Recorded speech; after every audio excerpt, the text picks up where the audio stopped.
What's up with y'all? This bad guy, Marley Whoop. You know what I'm saying? 37 Marley Whoop.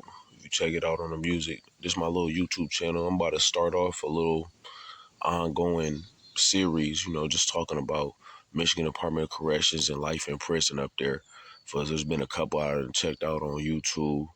And everybody's going to be a little more gentler on their own shit than, other things. When you get arrested, you know what I'm saying, you end up going from your county after you get sentenced and everything, they send you to quarantine, which is in Jackson, Michigan. Quarantine, which is RGF, or RGC, I mean. And that RGC, basically, they put you through a couple of classes.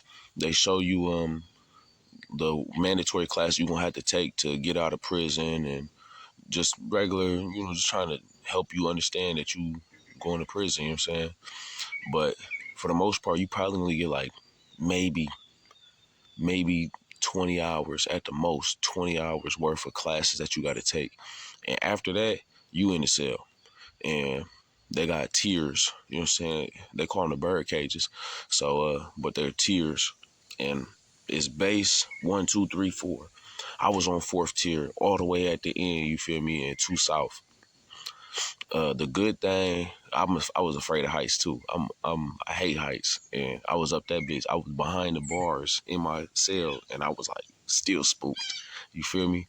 But the good thing about being on tier 3 and 4 is that on tier 3 and 4, you stay single mans.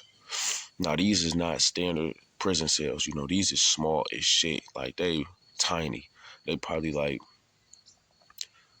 8 by 12s, they small as hell. And on, I believe, 2, 1, and base, that's all double man bunks. And the bed take up most of the space.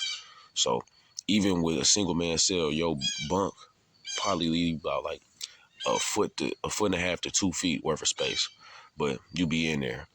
And when you hear stories about it, it's not necessarily intimidating because everybody, most of the time, don't nobody know what they doing.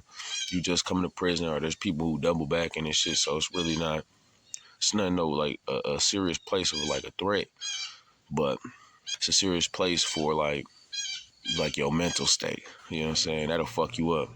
For it's people who jump off the tier and they just can't take it. They don't think they can jump in, you know what I'm saying, and do prison. So they jump off trying to kill themselves from the 4th tier. And I didn't witness somebody do it, but I was going to shower and I was on the steps, and the steps is all the way at the end to the side. So like the tier would be behind you. You feel me? Before you know what I'm saying, you wouldn't see it. But I'm coming down the steps and I hear the shit like, bah! I'm like, oh, what the fuck? So I shoot down that bitch like, what's going on? I look, and bro, the dude jumped off that bitch. They had to clear us out, lock us all down, clean that shit up.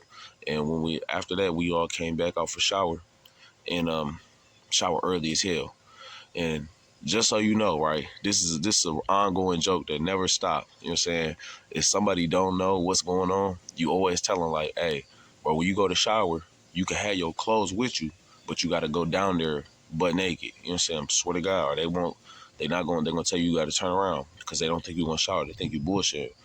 So you don't understand how many motherfuckers we got like that. Like, yeah, bro, you got to go down there butt ass naked, bro. Or tell them they got to go in their underwear. And mind you, you just got to prison, so you only got whitey tighties and shit. They call the dun-da-das, you feel me? Like the Superman, dun-da-da-da.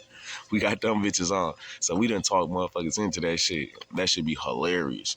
But I go down that bitch, and it's a big ass little crack on the floor. I'm like, what the fuck? And dog was like, yeah, that's where the guy jumped off the tier from, man. Killed himself. So it is like a test of mental fortitude at that point. Other than that, the gang life isn't really heavy in that bitch. It's most of the COs is assholes. There's one CO I know, and I never forget his name, you know what I'm saying, for certain reasons, but nigga dog name was Blood. Bull as hell. Went on shit, bro. He ain't give a fuck about nothing. He was just doing his time, you know what I'm saying, working, clocking in, clocking out. Now, at the time I went in there, I actually met one of my homeboys there, Tafazawan Muzamundo, Fazo, you know what I'm saying, GR dude, but he really from Zimbabwe. I think he got like 17 years or something. He got a bit. But long story short, me and him clicked, and we kind of fucked with each other from like my homeboy fuck with his homeboy who fuck with him, you know what I'm saying? And me and him ended up going bull. But then both our homeboys rolled out, we had quarantine, you're not gonna be there for long at all. Me and Fazo got cool as hell. That's my baby. I still keep in contact with him and shit.